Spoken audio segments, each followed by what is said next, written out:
Hi, this is Donna Drake from the Donna Drake Show and Live It Up. I was just interviewed on the Keith Andrews Show. He's a great host, and I had a wonderful time. Thank you so much, Keith. You're watching the Keith Andrew Network. It is episode 679. That's right, it's episode 679. I'm here with the beautiful and talented Donna Drake. I just want to say thank you for being a guest on my talk show. You're welcome, Keith. Thank you very much for inviting me, and congratulations, 679. I like that. Oh, absolutely. Now, the first thing I want to promote is this Saturday is the 7-year anniversary of the Keith Andrew Network. If anyone's interested, let me know. Today's the last day, and I hope you can be a part of it if you're available. If not, there's always next year or the year after. But with that being said, the whole point of my talk show is to show people that even with having a learning disability, I can still amount to something. And at the same time, I'm able to turn myself into an example for people out there dealing with any types of learning disabilities and disabilities to never give up and prove people wrong. Prove to them that labels do not dictate who you are and who you're going to be. Is to prove to them you can still amount to something. So with that being said, half hour, 28 minutes of your time. Freedom of speech, self-expression. It's PG-13, but you have the right to say whatever you like. And the first question I want to ask you is what caught my interest is you are also a professional talk show host yourself. Yes, Keith, I am. I started my talk show in 2008. And the television show idea came to me in a dream. And I woke up and I thought, wow, what was that? And so I wrote down everything that I could remember. I wrote down what it felt like, what I saw, what I heard, the way things looked. And I woke up from this prolific dream, wrote down everything I could remember, and then I manifested it. So the dream was on December 28th of 2008, and my first show was on April the 9th of 2009, and I have been on consistently since that date. So it's just been a serendipitous kind of magical roller coaster ride. But yes, I am. When somebody asks me now, what do you do? I tell them I'm a professional talk show host, which is true. And it's kind of exciting for me. I love what I do. I'm very passionate about it, just like you are with your show. It's fun to have your own show. No, absolutely. I've been doing this for now, I can officially say 7.5 years. Now, the first thing I want to ask you is who influenced you? I know you had a vision of your show, but the first thing I want to ask you is who influenced you how did the vision come about? Someone influenced you to say, this is what you should do with your life, or was it just a spontaneous moment? I think when I was in second grade, Keith, there was this moment, I remember it so distinctly. I was bullied as a little girl, maybe not to the extreme of other people being bullied, but the girls that I went to Walker grade school with didn't really like me. They'd only invite me if they needed a ride somewhere, or, they kind of made fun of me. I always felt like I was a little outcasted by them, 5th grade, 6th grade. And I remember, though, even as early as 2nd grade, there was a music teacher, and we were singing in music class. And that day we had music on a cart. There wasn't a separate music room. So the music teacher would come in, and maybe with a keyboard, I don't remember, but Mrs. Binger, I was singing, and Mrs. Binger said, "Oh, Donna Marie, what a beautiful singing voice you have." And I kind of put my hands on my hips, and I said, "Thank you." And I looked up at her, and I said, "And I'm going to be famous, too." And so I guess I was trying to position myself to the mean girls. And it was really in that moment that I felt like that magical touch. I don't know how to describe it other than that, where something just kind of resonated with me in my soul as if it was a foreshadowing of things to come, right? So from that moment, and if I look at my course of my life, it seems like every 5 to 7 years, I'll get some type of a magical touch. So whether it was Mrs. Binger, whether it was my singing director, Mr. George Fernald from the Futures of America singing group days, whether it was my favorite art teacher, just mentors and kindness along the way, mystical, magical things of luck, being at the right place at the right time, or where hard work and determination meet opportunity. I've always been aligned with that. And I'm not saying it's been a complete joyride. Let me tell you something. There's been times I've had $1.97 in the bank. There's been times I've aligned with the wrong people. I've had to pull myself up from the bootstraps. I've had to start all over again. I've had to reboot, refresh, recycle. So it's not been the easiest journey, but it has been, I believe, filled with goodness, right? I feel that somehow the universe has deliberately invited me to do what I do to help people. It's not just a mission, it's like a vocation. So I'm completely aligned with that. And I just won't quit. Because what else would I do, Keith? I'm so in the lane now. And once you get through the hard times, you know that there's something awesome coming up. So people that have mentored me, and I still look for mentors. But there's also one cool little fun story can I share this with you? It's kind of cute.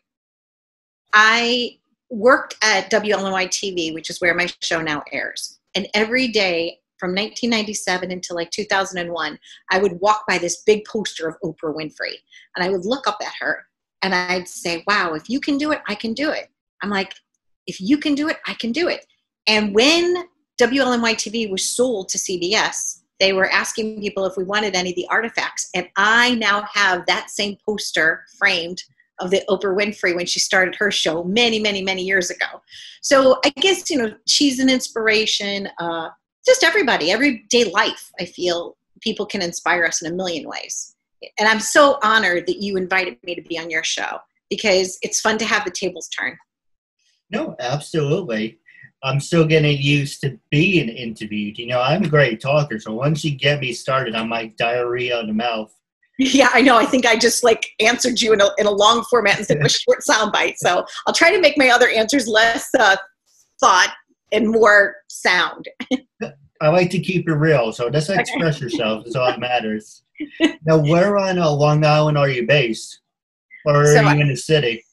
Okay, I'm in Huntington, Long Island. When I moved from St. Louis, Missouri, I bought a home in Huntington. That's where I'm currently at. I'm in my home right now. But my studio we built is located in Deer Park, and it is a 4-camera high-def studio that is located inside of Lorraine Gregory Communications. They have this parcel that we petitioned off a couple of years ago, and I was able to build my own talk show set, and it's humongous, and it's gorgeous, and I love it, and it feels like a second home. And I had David Tenor Santiago. Well, that's not his name. I call him David Tenor Santiago because he's a tenor, but David Santiago, strictly Santi, helped me design the whole thing. So, and we built it from scratch. It was a matter of wanting to create an opportunity that was inviting, kind of chic. So it looks like a Manhattan loft, but it's really just in Long Island in a warehouse. Absolutely. It's funny. Are you on east or south? Where on the island is there? Are you on east, west? I keep getting confused, the city, east, west. Okay. Yeah, no. Keith, I'm kind of in the middle. So if you looked at all of Long Island, it's 100 miles long and 30 miles, right, top to bottom. So Huntington is up on the north, but it's about halfway distance driving. So it's right on the Nassau-Suffolk border. Okay. Is where I'm. The reason I asked is I had a friend out there who lived in Smithtown, Ashley Mazzaro. My grandparents used to be in Seaford. Oh, nice. And my parents used to be in Massapequa. Okay, very, very nice. I like it. I like Long Island. I like St. Louis, which is where I'm from. I feel like you could really bloom anywhere you're planted. You could drop me hopefully anywhere in the whole world and I would be able to figure it out. Well, let me ask you about this. Okay. Unfortunately, the icebergs and the ice caps are melting. In a couple of years, Long Island's going to be underwater. How do you feel about that? I guess it'll be time to get a boat. No, I didn't realize it was going to happen that soon. But you know, I grew up in St. Louis on the New Madrid fault line. So we were always prepared for earthquakes and tornadoes and things of that nature. And several years ago, January of 1994, I was in the Northridge earthquake in San Diego. And I was in a house in Miami that was on stilts on the water. And I saw a television fly across the room. I saw all broken glass everywhere. We were staying at a friend's house, and they weren't there. They were just letting us use their place. And it was a major earthquake. And I slowly went outside and I said, excuse me. I said, are those the kind of earthquakes that California always has? Because that seems like terrifying. And like, oh, no. That was definitely a big one. And so I guess when it comes to Mother Nature or Father Nature, I guess we just have to do our best, you know, and if Long Island's underwater, I guess I'll just have to move somewhere else. Oh, that's the scary fact about the city's supposed to rise another 25 feet. So Long Island, New York City, all that's got to be gone. I mean, of course, New York City wasn't always where it was because originally New York City was somewhere else. Mm-hmm. But you can always rebuild that. The only thing you can't rebuild is people's lives. That's true. And I always say, Keith, I have a saying that you can always make more money, but you can never make more time.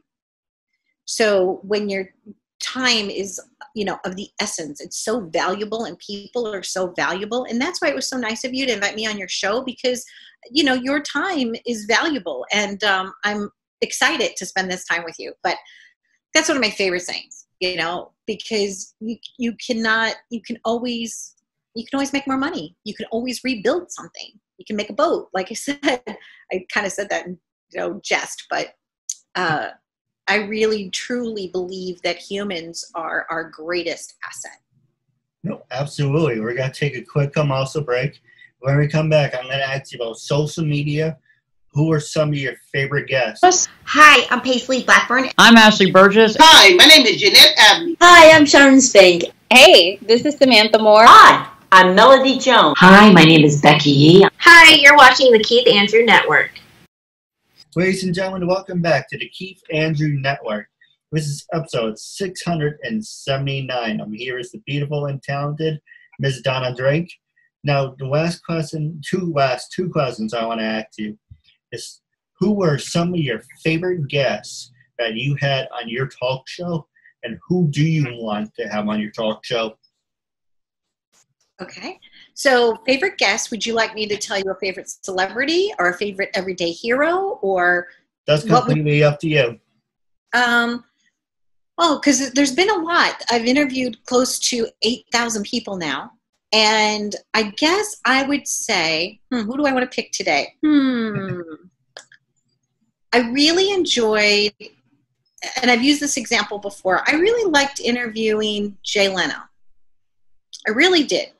You know, it was that moment for me, Keith, that it took me from a place of like, okay, yes, I have a show, to yes, I have a show. So when I got to interview Jay Leno afterwards, I was just completely like mesmerized with the experience. See, like even now, like I could feel myself getting like a little teary, like my nose is wrinkling a little bit because it was so profound, you know? I was like, so I called my dad in St. Louis and I said, I just got to interview someone. And he goes, honey, are you okay? And I was crying and the concierge is giving me tissues. And I said, yeah. I said, but Dad, I said, it's not like I grew up to be on The Tonight Show. I said, the guy from The Tonight Show was on your daughter's show. And it just kind of changed something. It was like a little paradigm shift for me, Keith. In my head, I just went, cling. I was like, wow, I grew up and I had Jay Leno on my show. So that was kind of nice. And interviewing Gloria Gaynor at her home was lovely because I used to sing I Will Survive. That's always my go-to karaoke song. And so here I was like sitting with her on her sofa near her big, beautiful baby grand piano. And she offered me Dunkin' Donuts. And I was like, she's just a really great person. So, but then there's been other profound moments. Like I just interviewed, you know, like sometimes I interview parents that have lost children. And I have to tell you, they my heart really goes out to any of those nonprofits or those causes, or I love using the platform to make a difference in the world, and that's why I have the platform. So I kind of look at everybody as that they're all the same to me, so the Jay Leno's of the world and, the Jerry Applesteins of the world, they're all to me so precious and priceless and profound, and I'm honored anytime anybody comes on my show.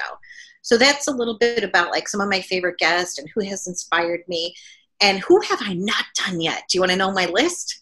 Sure. Bum, bum, bum. And they all get kind of close. I've all gotten kind of close. One, I've been very close to getting Elton John. I've been very close to getting Billy Joel. I've been very close to getting Barbra Streisand. I've been very close to getting James Taylor. We'll just go with those for right now. So those are people that I would love to interview. And for whatever reason, like the emails get there, the emails get answered, then someone gets sick or someone's got a different thing going on, or it just has not happened, but it has not happened yet. And I would like to at least get those 4 interviews before the end of my journey. By the way, I'm not anticipating quitting until I'm way into my 90s, because beautiful Barbara Walters, she's 90 and she's still doing it. And I'm like, okay, I'm going for it. Going for it all. Hey, if Betty White can do it and she's in her 90s, then go do it. I can do it. There's no reason to quit. I love what I do so much. It's I'm so blessed and so lucky to get to do what I do for a living. I mean, I can't imagine doing anything else. So maybe teaching art. That would be fun too. Well, I'm going to tell you what my grandfather used to tell my father. My dad, that's named Richie. He used to go, Richie, whatever you do, never retire. And I was like, all right, that's pretty interesting. And I finally asked my dad, what did, I say, what did Papa mean by not retire? He says, if you retire, you die. I'm like, okay, that's good enough not to retire. Not retiring. But now my dad is retired, and he said he doesn't want to do it anymore. He loved teaching. He was a assistant principal for 36 years. Okay. And when he retired in 2006, he tried it for a couple months. Like, I can't do this. I'm climbing up the freaking walls. And I said to him, welcome to my world. And so he was working in Yeshiva, for part-time, and then the coronavirus happened. And now he's going for surgery. Knock on wood, everything will be fine. And he said, regardless of once I'm recovered and things go back to normal and there's a vaccine, I don't want to work anymore. Okay. It's like, well, I heard that before. Let's see how long you can actually mean it this time. So, Keith, how many siblings do you have? I'm the youngest out of 4 brothers and 1 sister. Okay. I'm the oldest out of 3 in my family. I have 2 younger brothers, my brother Michael and my brother Tony. I'm the pain in the ass of the family. You are? I'm sure they all adore you. Yeah, I would think so. In their own way. But the next question I wanted to ask you is social media. With everything that you accomplished, you mentioned you started in 1997 and all the way up to now, trying to find the words for it, because social media was absolutely relevant in 97. Nobody had AOL, and that was pretty much it. Yeah. But with the evolution of social media, do you think it has helped your career? And the question I always ask people is, social media, can it make you or break you? So Facebook, Twitter, Instagram, do you find you can get more viewers online than on TV? Do you prefer being on TV than online? Wow, that's wonderful. Good question. So for me, you might not know this. My television show was the very first show to stream on Facebook. Oh, congrats. So, thank you. So years ago, they were looking for an independent television producer because they were getting ready to do the America's Cup, and they wanted to test out the equipment. And so they sent the box to us, and we had it, and we set it all up, and it worked. And it was called Smack dab because they were taking video content and they were putting it smack dab in the middle of your Facebook page. So that was interesting. So I've always been an early adopter of technology, and even our cameras, Keith, we always keep upgrading them. I think we're using Sony, I think 6Ks now. It just keeps upgrading and upgrading. And social media has been the same way. But my Instagram page, it's like the one thing that I always just like kind of forget about, you know, but I know that it's important. And it's important because I'm 55. I just turned 55 this month. I don't mind sharing my real age. And I know that it's important because I need to be able to communicate with all generations. And so I will start investing more time in my Instagram just because it seems like there are more people that are comfortable in the age brackets of, you know, the teens, the 20s, the young 30s. My generation is more like Facebook, LinkedIn, right? So I use those consistently. And they do help me build an audience. And in addition, my television show a couple of years ago was syndicated on 2 different OTT networks, which means over the top. One is footprint.tv, where they've got all my bonus fun segments, like when we went to Japan and when I ziplined and when I ziplined and I like forgot to stop and I like banged into the end, and it's pretty funny. But it has all that enriching kind of fun, playful stuff. And then SBTV, so S like Sam, B like boy, TV.com. People can watch me 24/7. They can watch me on their phone. They can watch me on the computer, and I'm in 25 countries. So I think it's a combination of both. I like being on traditional television still, because when you say that you have a show on CBS, people are like, oh, it like perks, it gets some people's attention. And then I have a whole bunch of friends that have completely unplugged from their traditional television, and they're watching me on social media. I also find that social media helps me keep connected to the people that I love in St. Louis, all my family and friends. And I know that I said I was bullied when I was a kid. Those same people that were like maybe not so nice to me when I was a little kid they're like my friends now because we've kind of grown up, right? I had to forgive them. They're in 2nd grade. What did they know? They weren't just picking on me, only on me. Everybody was picking on everybody, right? So now I have this wonderful, great relationship, and that's all because of social media. I would have never been able to, I would have missed so much. Like I might have missed a first communion. I might have missed different things that have happened in my family, but because of social media, I'm able to virtually be there. Or even this conversation we're having now. This would not have been happening in 1996. You know, AOL was like, you know, you first heard the sound, you know, and it would boot up, right? I'm grateful. I'm grateful for every social media platform. I am grateful for the technology, and I do not, and when you said, can it make you or can it break you? You just need to use it wisely. You just have to be, you know, a good consumer, and you have to be a good content provider. If you consistently provide great content, then people are going to feel that they're getting value from you. If you're putting stuff out on social media that's making people feel bad about their life or feel bad about the journey or just downright rude, well, then you shouldn't be on social media. You know, don't use social media to hurt people. Use it to uplift and motivate and inspire. And I guess that's because intrinsically that's who I am, right? I'm not saying that they shouldn't use it for that. They could use it forever they want to because it's a free country. But for me personally, I feel that social media is best used when it's used to help enrich another person's life and not take them down. And there's a lot of garbage on there. You know, I got in trouble because this kid, it was all states anyway, but I used the words white trash because it was as a kid yelling at his mother, yelling at his father. It's like, no one wants to see that garbage. But the number, what pissed me off was the numbers were going 1,000, 2,000. I'm like, well, there's really a lot of sadistic people that take things just to scrape. You know, even though it's the most bizarre thing, you know, for an example, for me doing this talk show, some people care, some people don't care, but they never see people act bizarre. And I don't know, I never really understood, you know, that whole concept. I always just believe in the golden rule.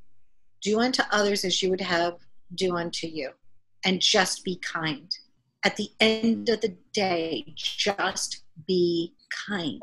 You know, that's it. That's it. And I don't want to get like, like scolding or like, oh, who does she think she is? She thinks she's so righteous. No, I make lots of terrible mistakes too. I do. I'm so not perfect. But if you're going to use social media, try to use it to benefit someone's journey. And just be kind, just be nice. This was so much fun today. Is there any final question? Because I know that you said you have a half-hour show. I don't want to take up too much of your time or cut off. We have like a minute left to count. Okay. It's funny. Like I said, you can say anything you want, freedom of speech or self-expression, PG-13. I don't know if you are familiar with this thing that's going on. This is how I'm going to wrap up the show. Today, they're having a debate on Fox News about taking down cop shows. I apologize, but I haven't. I have been getting news from several different sources and reading the newspaper. But no, I can't comment on that. I don't have anything about that. I have a great brownie recipe though, and cookie recipe. And every year since I was 10 years old, every year I have an annual Christmas cookie exchange. And we exchange cookies. My friends come over and we do Hanukkah candles and we celebrate Kwanzaa. So it's a multicultural event the first Sunday of December. And my mom started the tradition. And in her memory, I still carry that on. And that's one of my favorite things about looking forward to the holidays this year is that I'm already working on my cookie recipe. So if more people are like that, there are less problems to be in the world, to be honest. But I do have a couple questions for you off the air. Okay. Wrapping up, when I first approached you to be a guest on my talk show, what was your first honest reaction? What made you say yes, and how do you feel now wrapping up? When you first invited me to be a guest on your talk show, I wanted to be on your talk show. And then when I told you that the segments that I do are only 6 minutes, you were kind of like, only 6 minutes? And I'm like, well, yeah, that's the format that I do, So at first I thought, well, maybe he doesn't like me or, so my first reaction was like, oh gosh, I don't know, maybe he doesn't want to come on because it's only 6 minutes, but that's what I do, right? And then we worked it out and then you understood what I was trying to say. Because I can help people say a lot in 6 minutes. You can help people say a lot in 30 minutes. And then there's other shows that are an hour long. So my first reaction was like, okay, I'll do it. But then I felt like I wasn't giving you enough in return. So I wanted to make sure that it was a mutual thing. And now that we're friendly, now I know that we both know that it's a good thing for both of us. No, absolutely. And for the record, I don't want people to think I'm like an asshole or anything. The reason I don't like saying, like I said, freedom of speech. I'm saying, we can get to the other comment and we can get off the throwing you under the bus. You asked me to, and I shared. That wasn't. To be honest, the reason I'm like 6 minutes. If I live in the city, I can be there. But I'm from upstate New York. I know it was a long trip for you. It would have been a very long trip to make it for 6 minutes. I understand. So it was like 3 hours there, and then like 2.5 hours back. And because I don't drive, taking a taxi would be like it just didn't make sense. Yes. That's all I meant by that. I know. We figured it out. That's why I'm trying to get kind of connected to my extended family on Long Island. So when I'm on Long Island, I have a reason to be out there instead of here's $400 in 4 or 6 minutes. You know what I mean? Instead, you'll be my guest, pro bono, no cost, and we'll just do it like this. We'll Skype in or we'll Zoom in or something. So you don't have to come all the way to Long Island. So it is funny, early perceptions, and then just through communication, if you keep talking, you figure out a solution. No, absolutely. I do have a couple questions for you off the air. But wrapping up, it was a real honor and privilege having you as guests. I just want to say thank you so much. Time.